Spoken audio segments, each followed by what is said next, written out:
ओम श्री हनुमते नमः। आप सभी का हमारे YouTube चैनल पर हार्दिक स्वागत है।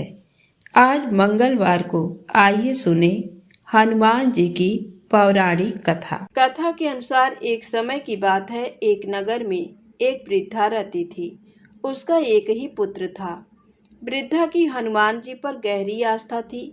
वह प्रत्येक मंगलवार को नियम पूर्वक व्रत रखकर हनुमान जी की आराधना करती थी। एक बार हनुमान जी ने अपनी भक्तिनी उस वृद्ध महिला की श्रद्धा का परीक्षण करने का विचार किया। हनुमान जी साधु का वेश धारण कर वृद्धा के घर गए और पुकारने लगे, है कोई हनुमान भक्त जो हमारी इच्छा पूर्ण करे। आवाज उस वृद्धा के कान में पड़ी। पुकार सुन वृद्धा जल्दी से बाहर आई और साधु को प्रणाम कर बोली, आज्ञा महाराज। हनुमान वेशधारी साधु बोले, मैं भूखा हूँ, भोजन करूँगा, तुम थोड़ी सी जमीन लीप दो। वृद्धा दुविधा में पड़ गई। अंततः हाथ जोड़कर बोली, महाराज, लीपने और मिट्टी खोदने के अतिरिक्त आप कोई दूसरी आज्ञा दें, मैं अवश्य पूर्ण करूँगी। साधु ने 3 बार प्रतिज्ञा कराने के पश्चात कहा, तू अपने बेटे को बुला, मैं उसकी पीठ पर आग जलाकर भोजन बनाऊंगा। यह सुनकर वृद्धा घबरा गई, परंतु वह प्रतिज्ञाबद्ध थी। उसने अपने पुत्र को बुलाकर साधु को सौंप दिया। साधु वेशधारी हनुमान जी ने वृद्धा के हाथों से ही उसके पुत्र को पेट के बल लिटवाया और उसकी पीठ पर आग जलवाई। आग जलाकर दुखी मन से वृद्धा अपने घर में चली गई। इधर भोजन बनाकर साधु ने वृद्धा को बुलाकर कहा, उनका भोजन बन गया है, तुम अपने पुत्र को पुकारो ताकि वह भी आकर भोग लगा ले। इस पर वृद्धा बोली, उसका नाम लेकर मुझे और कष्ट ना दें।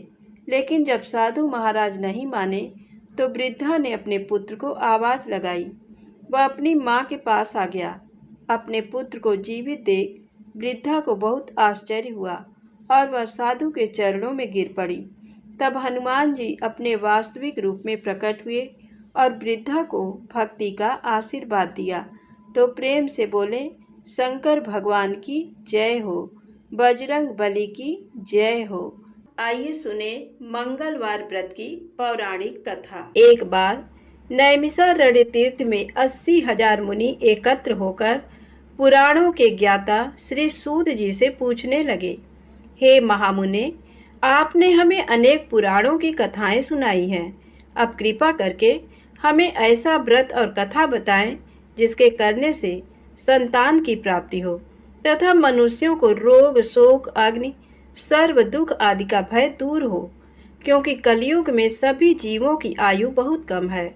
फिर इस पर उन्हें रोग चिंता के कष्ट लगे रहेंगे तो फिर वह श्रीहरि के चरणों में अपना ध्यान कैसे लगा सकेंगे। श्री सूत जी बोले, हे मुनियों, आपने लोक कल्याण के लिए बहुत ही उत्तम बात पूछी है। एक बार युधिष्ठिर ने भगवान श्री कृष्ण से लोक कल्याण के लिए यही प्रश्न किया था। भगवान श्री कृष्ण और युधिष्ठिर का संवाद तुम्हारे सामने कहता हूँ, ध्यान देकर सुनो। एक समय पांडवों की सभा में श्री कृष्ण जी बैठे हुए थे। तब युधिष्ठिर ने भगवान श्री कृष्ण से प्रश्न किया, हे प्रभु नंद नंद गोविंद, आपने मेरे लिए अनेकों कथाएं सुनाई हैं। आज आप कृपा करके ऐसा व्रत या कथा सुनाएं जिसके करने से मनुष्य को रोग चिंता का भय समाप्त हो और उसको पुत्र की प्राप्ति हो। हे प्रभु, बिना पुत्र के जीवन व्यर्थ है। पुत्र के बिना मनुष्य नरकगामी होता है। पुत्र के बिना मनुष्य पितृ ऋण से छुटकारा नहीं पा सकता और न ही उसका पुन्नग नामक नरक से उद्धार हो सकता है। अतः पुत्रदायक व्रत बतलाएं। श्री कृष्ण भगवान बोले, हे राजन, मैं एक प्राचीन इतिहास सुनाता हूँ, आप उसे ध्यान पूर्वक सुनो। कुंडलपुर नामक एक नगर था। उसमें नंदा नामक एक ब्राह्मण रहता था। भगवान की कृपा से उसके पास सब कुछ था, फिर भी वह दुखी था। इसका कारण ये था कि ब्राह्मण की स्त्री सुनंदा की कोई संतान न थी। सुनंदा पतिव्रता थी, भक्तिपूर्वक श्री हनुमान जी की आराधना करती थी। मंगलवार के दिन व्रत करके अंत में भोजन बनाकर हनुमान जी का भोग लगाने के बाद स्वयं भोजन करती थी। एक बार मंगलवार के दिन ब्राह्मणी गृह कार्य की अधिकता के कारण हनुमान जी को भोग न लगा सकी, तो इस पर उसे बहुत दुख हुआ। उसने कुछ भी नहीं खाया और अपने मन में प्रण किया कि अब तो अगले मंगलवार को ही हनुमान जी का भोग लगाकर अन्न जल ग्रहण करेगी। ब्राह्मणी सुनंदा प्रतिदिन भोजन बनाती, श्रद्धा पूर्वक पति को खिलाती, परंतु स्वयं भोजन नहीं करती और मन ही मन श्री हनुमान जी की आराधना करती थी। इसी प्रकार 6 दिन गुजर गए और ब्राह्मणी सुनंदा अपने निश्चय के अनुसार भूखी प्यासी निराहार रही और अगले मंगलवार को ब्राह्मणी सुनंदा प्रातःकाल ही बेहोश होकर गिर पड़ी। ब्राह्मणी सुनंदा की इस असीम भक्ति के प्रभाव से श्री हनुमान जी बहुत प्रसन्न हुए और प्रकट होकर बोले, सुनंदा, मैं तेरी भक्ति से बहुत प्रसन्न हूँ, तू उठ और वर मांग। सुनंदा अपने आराध्य देव श्री हनुमान जी को देखकर आनंद की अधिकता से विह्वल हो श्री हनुमान जी के चरणों में गिरकर बोली, हे प्रभु, मेरी कोई संतान नहीं है, कृपा करके मुझे संतान प्राप्ति का आशीर्वाद दें, आपकी अति कृपा होगी। श्री महावीर जी बोले, तेरी इच्छा पूर्ण होगी, तेरे एक कन्या पैदा होगी, उसके अष्टांग प्रतिदिन सोना दिया करेंगे। इस प्रकार कहकर श्री महावीर जी अंतर्ध्यान हो गए। ब्राह्मणी सुनंदा बहुत हर्षित हुई और सभी समाचार अपने पति से कहा। ब्राह्मण देवकन्या का वरदान सुनकर कुछ दुखी हुए, परंतु सोना मिलने की बात सुनी तो बहुत प्रसन्न हुए। विचार किया कि ऐसी कन्या के साथ मेरी निर्धनता भी समाप्त हो जाएगी। श्री हनुमान जी की कृपा से वह ब्राह्मणी गर्भवती हुई और 10वें महीने में उसे बहुत ही सुंदर पुत्री प्राप्त हुई। ये बच्ची अपने पिता के घर में ठीक उसी तरह से बढ़ने लगी जिस प्रकार शुक्ल पक्ष का चंद्रमा बढ़ रहा है।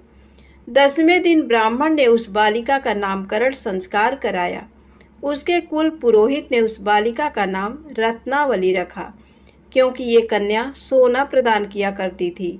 इस कन्या ने पूर्व जन्म में बड़े ही विधान से मंगल देव का व्रत किया था। रत्नावली का अष्टांग बहुत सा सोना देता था। उस सोने से नंदा ब्राह्मण बहुत ही धनवान हो गया।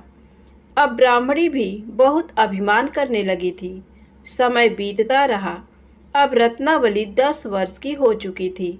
एक दिन जब नंदा ब्राह्मण प्रसन्न चित्त था, तब सुनंदा ने अपने पति से कहा, मेरी पुत्री रत्नावली विवाह के योग्य हो गई है, अतः आप कोई सुंदर तथा योग्य वर देखकर इसका विवाह कर दें।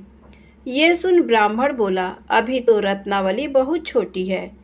तब ब्राह्मणी बोली, शास्त्रों की आज्ञा है कि कन्या 8वें वर्ष में गौरी, 9 वर्ष में रोहिणी, 10वें वर्ष में कन्या, इसके पश्चात रसवला हो जाती हैं। गौरी के दान से पाताल लोक की प्राप्ति होती है, रोहिणी के दान से वैकुंठ लोक की प्राप्ति होती है, कन्या के दान से इंद्रलोक में सुखों की प्राप्ति होती है। अगर हे पतिदेव रजस्वला का दान किया जाता है तो घोर नरक की प्राप्ति होती है। इस पर ब्राह्मण बोला, अभी तो रत्नावली मात्र 10 ही वर्ष की है और मैंने तो 16-16 साल की कन्याओं के विवाह कराए हैं, अभी जल्दी क्या है। तब ब्राह्मणी सुनंदा बोली, आपको तो लोभ अधिक हो गया। शास्त्रों में कहा गया है कि माता पिता और बड़ा भाई रजस्वला कन्या को देखते हैं तो वह अवश्य ही नरकगामी होते हैं। तब ब्राह्मण बोला, अच्छी बात है, कल मैं अवश्य ही योग्य वर की तलाश में अपना दूत भेजूंगा। दूसरे दिन ब्राह्मण ने अपने दूत को बुलाया और आज्ञा दी कि जैसी सुंदर मेरी कन्या है वैसा ही सुंदर वर उसके लिए तलाश करो। दूत अपने स्वामी की आज्ञा पाकर निकल पड़ा। पंपई नगर में उसने एक सुंदर लड़के को देखा। ये बालक एक ब्राह्मण परिवार का बहुत गुणवान पुत्र था। इसका नाम सोमेश्वर था। दूत ने इस सुंदर व गुणवान ब्राह्मण पुत्र के बारे में अपने स्वामी को पूर्ण विवरण दिया। ब्राह्मण नंदा को भी सोमेश्वर अच्छा लगा और फिर शुभ मुहूर्त में विधि पूर्वक कन्यादान करके ब्राह्मण ब्राह्मणी संतुष्ट हुए।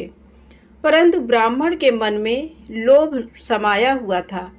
उसने कन्यादान तो कर दिया, पर वह बहुत खिन्न भी था। उसने विचार किया कि रत्नावली तो अब चली जाएगी और मुझे इससे जो सोना मिलता था वह अब नहीं मिलेगा। मेरे पास जो धन था कुछ तो इसके विवाह में खर्च हो गया और जो शेष बचा है वह भी कुछ दिनों पश्चात समाप्त हो जाएगा। मैंने तो इसका विवाह करके बहुत बड़ी भूल कर दी है। अब कोई ऐसा उपाय हो कि रत्नावली मेरे घर में ही बनी रहे, अपनी ससुराल ना जाए। लोभ रूपी राक्षस ब्राह्मण के मस्तिष्क पर छाता जा रहा था। रात भर अपनी सैया पर बेचैनी से करवटें बदलते बदलते उसने एक बहुत ही क्रूर निर्णय लिया।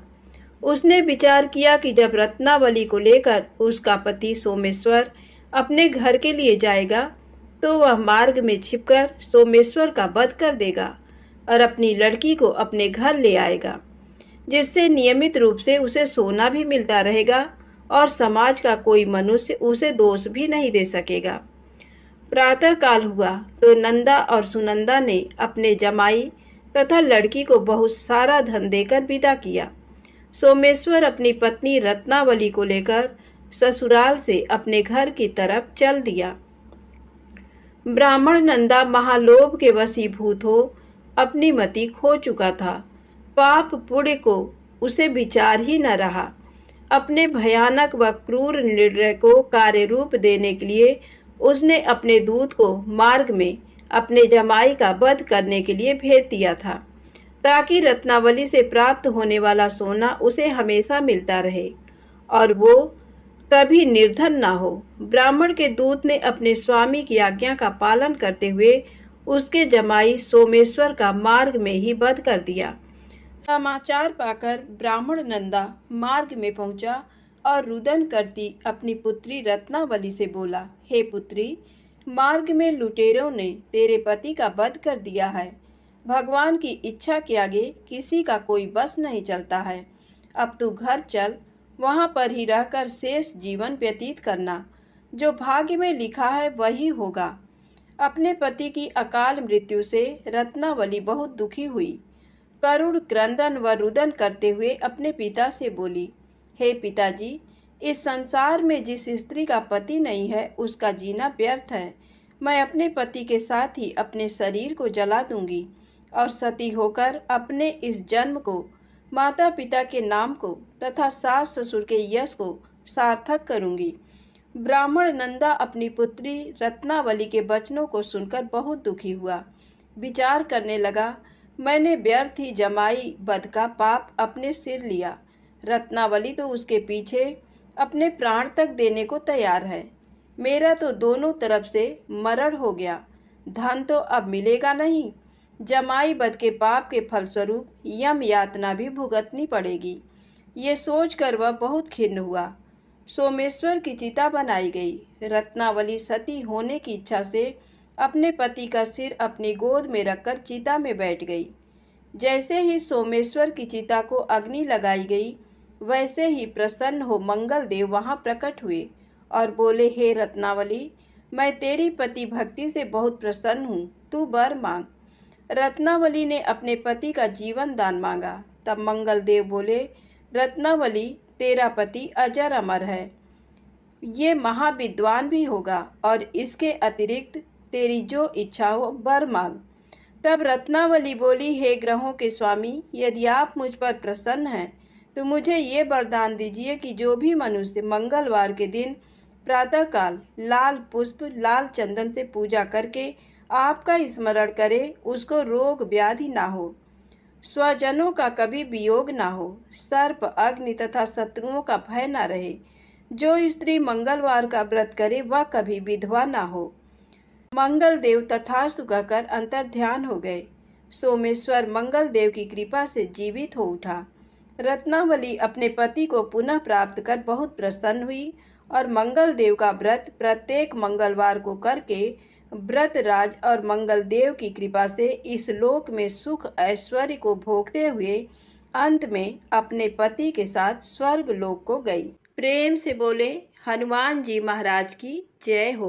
आइए सुने राम नाम की महिमा।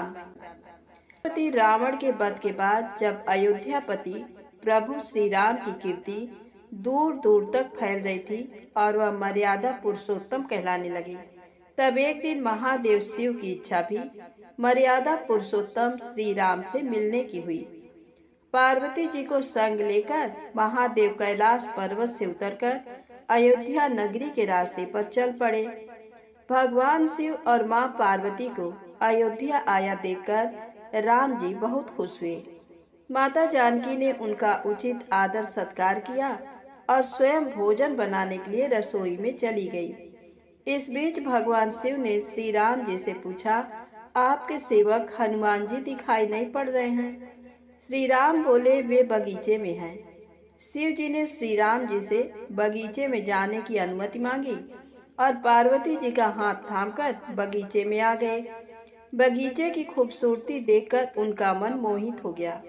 आम के एक घने वृक्ष के नीचे हनुमान जी दीन दुनिया से बेखबर गहरी नींद में सोए थे।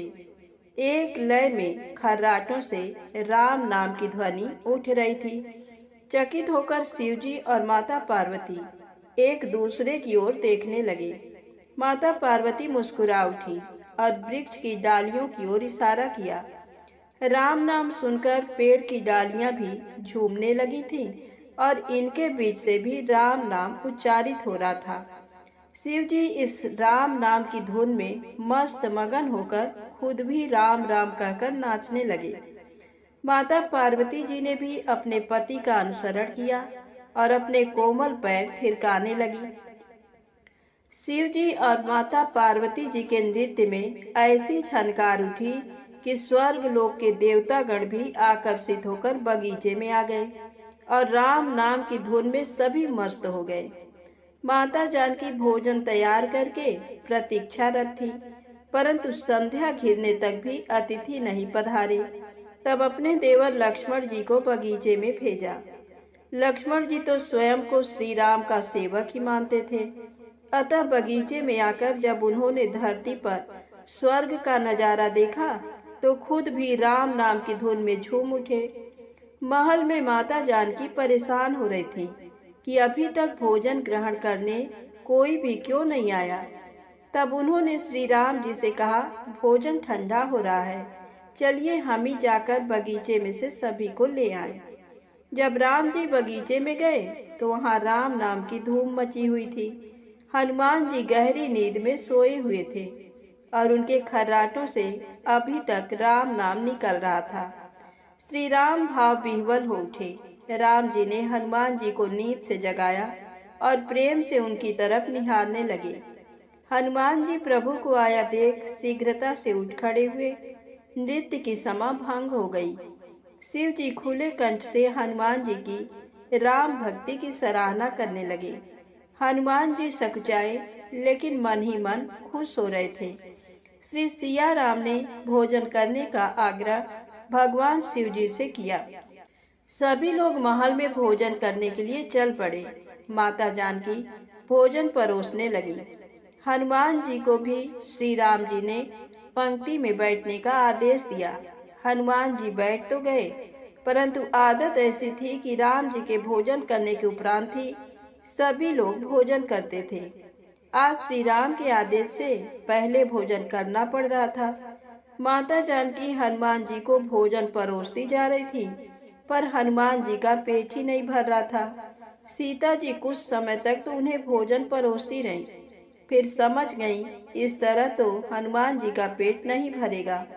उन्होंने तुलसी के एक पत्ते पर राम नाम लिखा और भोजन के साथ हनुमान जी को परोस दिया। तुलसी पत्र खाते ही हनुमान जी को संतुष्टि मिली और वह भोजन खाकर उठ खड़े हुए। भगवान शिव शंकर ने प्रसन्न होकर हनुमान जी को आशीर्वाद दिया कि आपकी राम भक्ति युगों युगों तक याद की जाएगी और आप संकट मोचन कहलाएंगे। तो प्रेम से बोलें, शंकर जी भगवान की जय हो। संकट मोचन हनुमान जी की जय हो। अब आइए सुने राम नाम महिमा की दूसरी कहानी। महादेव जी को एक बार बिना कारण के किसी को प्रणाम करते देखकर पार्वती जी ने पूछा, आप किसको प्रणाम करते रहते हैं? शिव जी पार्वती जी से कहते हैं कि हे देवी, जो व्यक्ति एक बार राम कहता है उसे मैं 3 बार प्रणाम करता हूँ। पार्वती जी ने एक बार शिव जी से पूछा, आप स्मशान में क्यों जाते हैं और ये चिता की भस्म शरीर पर क्यों लगाते हैं? उसी समय शिव जी पार्वती जी को शमशान ले गए। वहां एक शव अंतिम संस्कार के लिए लाया गया। लोग राम नाम सत्य है कहते हुए शव को ला रहे थे। शिव जी ने कहा कि देखो पार्वती, इस शमशान की ओर जब लोग आते हैं तो राम नाम का स्मरण करते हुए आते हैं और इस शव के निमित्त से कई लोगों के मुख से मेरा अति प्रिय दिव्य राम नाम निकलता है। उसी को सुनने में शमशान में आता हूँ और इतने लोगों के मुख से राम नाम का जप करवाने में निमित्त बनने वाले इस शव का मैं सम्मान करता हूँ, प्रणाम करता हूँ और अग्नि में जलने के बाद उसकी भस्म को अपने शरीर पर लगा लेता हूँ। राम नाम बुलवाने वाले के प्रति मुझे अगाध प्रेम रहता है। एक बार शिव जी कैलाश पर पहुँचे और पार्वती जी से भोजन मांगा। पार्वती जी विष्णु सहस्त्र नाम का पाठ कर रही थी। पार्वती जी ने कहा, अभी पाठ पूरा नहीं हुआ, कृपया थोड़ी देर प्रतीक्षा कीजिए। शिव जी ने कहा कि इससे तो समय और श्रम दोनों लगेंगे। संत लोग जिस तरह से सहस्त्र नाम को छोटा कर लेते हैं और नित्य जपते हैं, वैसा उपाय कर लो। पार्वती जी ने पूछा, वो उपाय कैसे करते हैं, मैं सुनना चाहती हूँ। तब शिव जी ने बताया, केवल एक बार राम कह लो, तुम्हें सहस्त्र नाम भगवान के 1000 नाम लेने का फल मिल जाएगा। एक राम नाम 1000 दिव्य नामों के समान है। पार्वती जी ने वैसा ही किया। भगवान बोले, श्री राम राम रामेति रमे रामे मनोरमे सहस्र नाम तत्तुल्यम राम नाम वरानने। ये राम नाम सभी आपदाओं को हरने वाला, सभी संपदाओं को देने वाला दाता है। सारे संसार को विश्राम शांति प्रदान करने वाला है। इसीलिए मैं इसे बार बार प्रणाम करता हूँ। भवसागर के सभी समस्याओं और दुख के बीजों को भूंज के रख देने वाला, समूल नष्ट कर देने वाला, सुख संपत्तियों को अर्जित करने वाला, यमदूतों को भगाने वाला केवल राम नाम का गर्जन जप है। प्रयास पूर्वक स्वयं भी राम नाम जपते रहना चाहिए और दूसरों को भी प्रेरित करके राम नाम जपवाना चाहिए। इससे अपना और दूसरों का तुरंत कल्याण हो जाता है। यही सबसे सुलभ और अचूक उपाय है। इसीलिए हमारे देश में प्रणाम राम राम कहकर किया जाता है। अब आइए सुने बिल्व वृक्ष की महिमा। एक बार नारद जी ने भगवान भोलेनाथ की स्तुति कर पूछा, प्रभु, आपको प्रसन्न करने के लिए सबसे उत्तम और सुलभ साधन क्या है?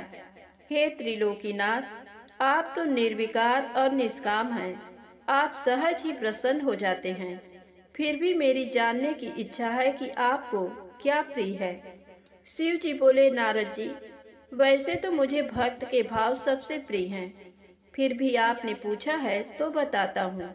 मुझे जल के साथ साथ बिल्व पत्र बहुत प्रिय हैं। जो अखंड बिल्व पत्र मुझे श्रद्धा से अर्पित करते हैं, मैं उन्हें अपने लोक में स्थान देता हूँ। नारद जी भगवान शंकर और माता पार्वती की वंदना कर अपने लोक को चले गए। उनके जाने के पश्चात पार्वती जी ने शिव जी से पूछा, हे प्रभु, मेरी ये जानने की बड़ी उत्कट इच्छा हो रही है कि आपको बिल्व पत्र इतने प्रिय क्यों हैं। कृपा करके मेरी जिज्ञासा शांत करें। शिव जी बोले, हे शिवे, बिल्व के पत्ते मेरी जटा के समान हैं। उसका त्रिपत्र यानी 3 पत्ते ऋग्वेद, यजुर्वेद और सामवेद हैं। शाखाएं समस्त शास्त्र का स्वरूप हैं। बिल्व वृक्ष को आप पृथ्वी का कल्प वृक्ष समझें, जो ब्रह्मा विष्णु शिव स्वरूप हैं। स्वयं महालक्ष्मी ने शैल पर्वत पर बिल्व वृक्ष रूप में जन्म लिया था। ये सुनकर पार्वती जी कौतूहल में पड़ गईं। उन्होंने पूछा, देवी लक्ष्मी ने आखिर बिल्व वृक्ष का रूप क्यों लिया? आप ये कथा विस्तार से कहें। तब भोलेनाथ ने देवी पार्वती को कथा सुनानी शुरू की। हे देवी, सतयुग में ज्योति रूप में मेरे अंश का रामेश्वर लिंग था। ब्रह्मा आदि देवों ने उसका विधिवत पूजन अर्चन किया था। फलतः मेरे अनुग्रह से वाग देवी सबकी प्रिया हो गईं। वे भगवान विष्णु को सतत प्रिय हो गईं।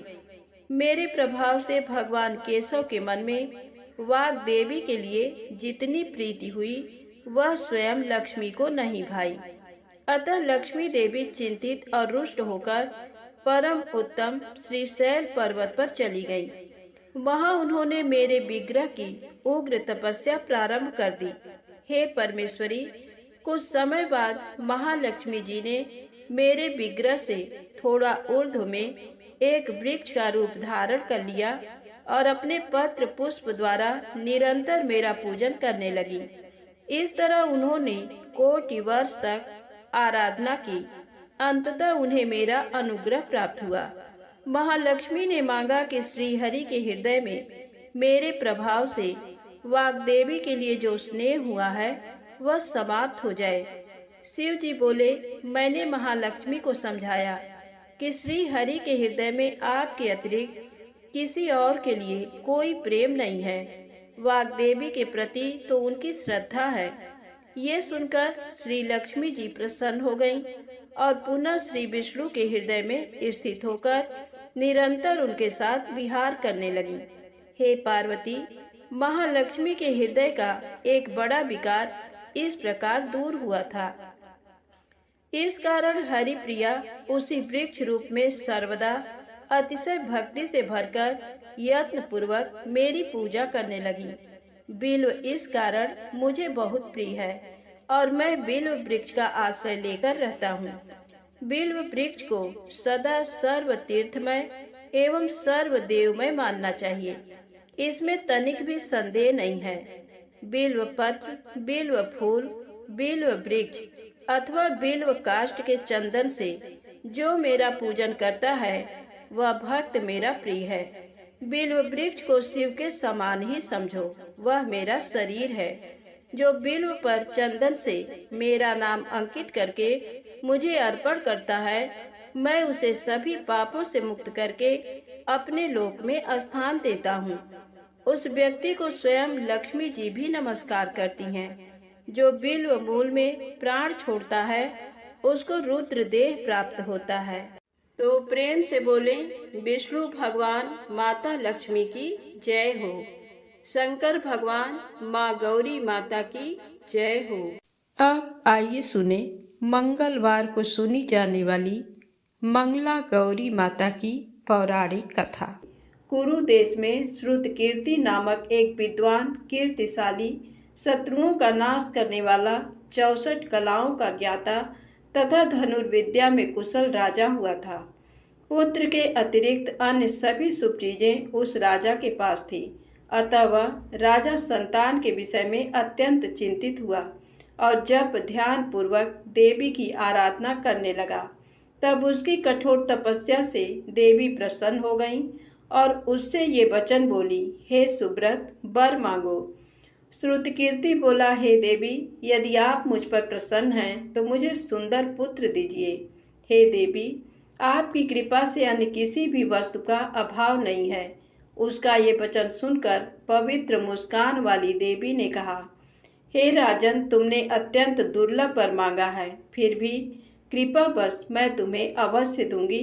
किंतु हे राजेंद्र, सुनिए, यदि परम गुणी पुत्र चाहते हो तो वह केवल 16 वर्ष तक जीवित रहेगा, और यदि रूप तथा विद्या से विहीन पुत्र चाहते हो तो दीर्घजीवी होगा।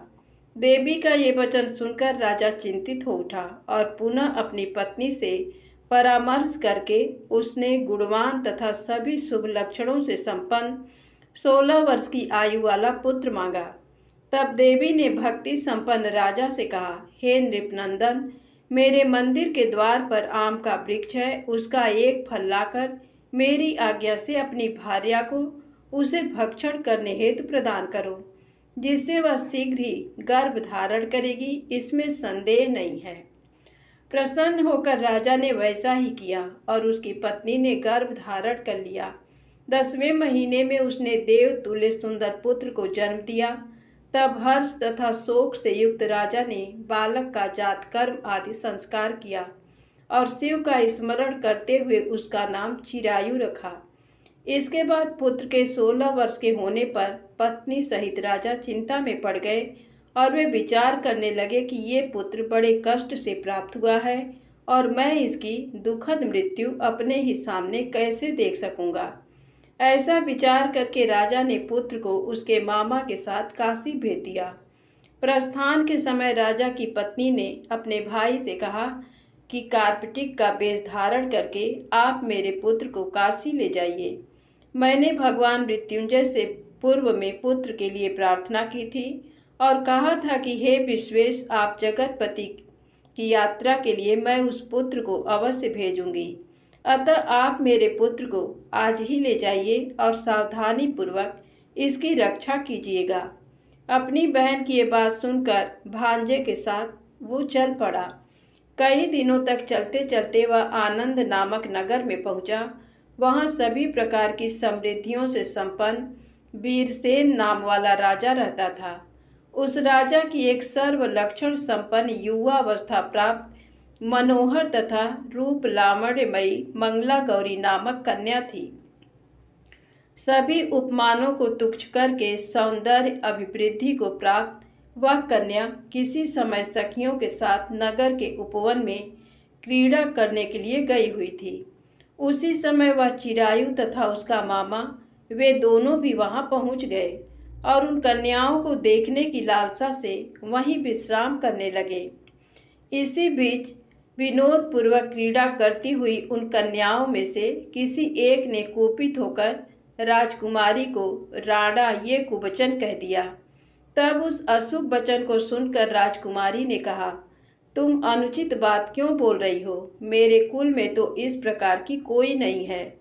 मंगला गौरी की कृपा से तथा उनके व्रत के प्रभाव से विवाह के समय जिसके सर पर मेरे हाथ से अक्षत पड़ेंगे, हे सखी, वह यदि अल्प आयु वाला होगा तो भी चिरंजीवी हो जाएगा।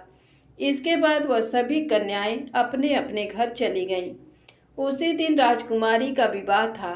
बाहलीक देश के दृढ़धर्मा नामक राजा के सुकेतु नाम वाले पुत्र के साथ उसका विवाह निश्चित किया गया था। वह सुकेतु विद्याहीन, कुरूप तथा बहरा था। तब सुकेतु के साथ आए हुए उन लोगों ने विचार किया कि इस समय कोई दूसरा श्रेष्ठ वर ले जाना चाहिए और विवाह संपन्न हो जाने के बाद वहां सुकेतु पहुंच जाए। उन लोगों ने चिरायु के मामा के पास जाकर याचना की कि आप इस बालक को हमें दे दीजिए, जिससे हमारा कार्य सिद्ध हो जाए। इस पृथ्वी पर परोपकार के समान दूसरा कोई धर्म नहीं है। उनकी बात सुनकर चिरायु का मामा मन ही मन बहुत प्रसन्न हुआ, क्योंकि इसने उपवन में पहले ही कन्या मंगला गौरी की बात सुन ली थी। फिर भी उसने एक बार कहा कि आप लोग इसे किस लिए मांग रहे हैं? कार्य की सिद्धि हेतु वस्त्र, अलंकार आदि मांगे जाते हैं, वर तो कहीं भी नहीं मांगा जाता। तथापि आप लोगों का सम्मान रखने के लिए मैं इसे दे रहा हूँ। इसके बाद चिरायु को वहां ले जाकर उन लोगों ने विवाह संपन्न कराया। सप्तपदी आदि के हो जाने पर रात्रि में शिव पार्वती की प्रतिमा के समक्ष उस चिरायु ने हर्ष युक्त होकर मंगला गौरी के साथ शयन किया। उसी दिन चिरायु के 16 वर्ष पूर्ण हो चुके थे और अर्धरात्रि में साक्षात्कार सर्प रूप में वहां आ गया। इसी बीच संयोगवश राजकुमारी जाग गई। उसने उस महासर्प को वहां देखा और वह भय से व्याकुल होकर कांपने लगी। तभी उस कन्या ने धैर्य धारण 16 उपचारों से सर्प की पूजा की और पीने के लिए उसे दूध दिया। उसने दीनता भरी वाणी में उस सर्प की प्रार्थना तथा स्तुति की। मंगला गौरी प्रार्थना करने लगी कि मैं उत्तम व्रत को करूंगी, जिससे मेरे पति जीवित रहें। ये जिस तरह से चिरकाल तक जीवित रहें, आप वैसा कीजिए। इतने में सर्प वहां स्थित एक कमंडल में प्रवेश कर गया और उस मंगला गौरी ने अपनी कंचुकी से उस कमंडल का मुंह बांध दिया। इसी बीच उसका पति अंगड़ाई लेकर जाग गया और अपनी पत्नी से बोला, हे प्रिय, मुझे भूख लगी है। तब वह अपनी माता के पास जाकर खीर, लड्डू आदि ले आई और उसके द्वारा दिए भोज्य पदार्थ को उसने प्रसन्न मन होकर खाया। भोजन के पश्चात हाथ धोते समय उसके हाथ से अंगूठी गिर पड़ी। तांबूल खाकर वह पुनः सो गया। इसके बाद मंगला गौरी कमंडल को फेंकने के लिए जाने लगी। विधि की कैसी गति है कि उस कमंडल में से बाहर की ओर जगमग करती हुई हार कांति को देखकर वह आश्चर्यचकित हो गई। घट में स्थित उस हार को उसने अपने कंठ में धारण कर लिया। इसके बाद कुछ रात शेष रहते ही चिरायु का मामा आकर उसे ले गया। इसके बाद वर पक्ष के लोग सुकेतु को वहां ले आए। उसे देख मंगला गौरी ने कहा कि ये मेरा पति नहीं है। तब उन सभी ने उससे कहा, हे सुबे, तुम ये क्या बोल रही हो? यहाँ तुम्हारा कोई परिचायक हो तो उसे हम लोगों को बताओ। मंगला गौरी बोली, जिसने रात्रि में 9 रत्नों से बनी अंगूठी दी है, उसकी अंगुली में इसे डालकर परिचायक निशानी देख लें। मेरे पति ने रात्रि में मुझे जो हार दिया था उसके रत्नों का समुदाय कैसा है, इस बात को ये बताएं। ये तो कोई अन्य ही है। इसके अतिरिक्त रात्रि में आम सींचते समय उनका पैर कुमकुम से लिप्त हो गया था। वह मेरी जांघ पर अब भी विद्यमान है, उसे आप लोग शीघ्र देख लें। साथ ही रात में परस्पर भाषण तथा भोजन आदि जो कुछ किया गया था उसे भी ये बता दें, तब ये निश्चय ही मेरे पति हैं।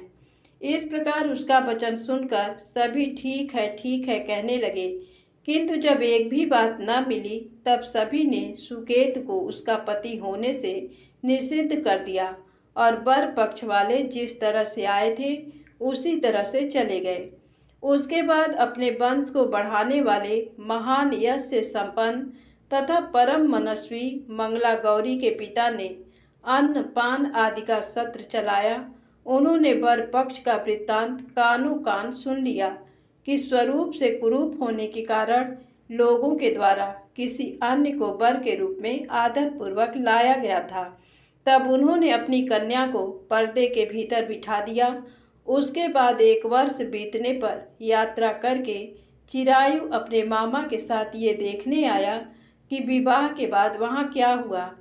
तब उसे गवाक्ष के भीतर से देखकर वह मंगला गौरी अत्यंत प्रसन्न हुई और माता पिता से बोली कि मेरे पति आ गए हैं। राजा ने अपने सुहित जनों को बुलाकर पूर्व में कहे गए सभी परिचायकों को निशानी को देखकर मंद मुस्कान वाली अपनी कन्या चिरायु को सौंप दी। राजा ने शिष्ट जनों को साथ लेकर विवाह का उत्सव कराया। इसके बाद राजा वीरसेन ने वस्त्र, आभूषण आदि, सेना, घोड़े, रथ और अन्य भी बहुत सी सामग्रियां देकर उन्हें विदा किया। उसके बाद कुल को आनंदित करने वाला वह चिरायु पत्नी तथा मामा को साथ लेकर सेना के साथ अपने नगर पहुंचा। लोगों के मुख से उसे आया हुआ सुनकर उसके माता पिता को विश्वास नहीं हुआ। उन्होंने सोचा कि प्रारब्ध अन्यथा कैसे हो सकता है। इतने में वह अपने माता पिता के पास आ गया और स्नेह से परिपूर्ण वह चिरायु भक्तिपूर्वक उनके चरणों में गिर पड़ा। तब अपने पुत्र का मस्तक सूंघ कर उन दोनों ने परम आनंद प्राप्त किया। पुत्रवधू मंगला गौरी ने भी सास ससुर को प्रणाम किया। तब सास उसे अपनी गोद में बिठाकर सारा वृत्तांत शीघ्रता पूर्वक पूछने लगी। हे महामुने, तब पुत्र वधू ने भी मंगला गौरी के उत्तम व्रत महात्म तथा जो कुछ घटित हुआ था वह सब वृत्तांत बताया। जो कोई भी इसका श्रवण करता है अथवा जो इसे कहता है उसके सभी मनोरथ पूर्ण हो जाते हैं, इसमें संदेह नहीं है। धन्यवाद। प्रेम से बोले मंगला गौरी माता की जय हो।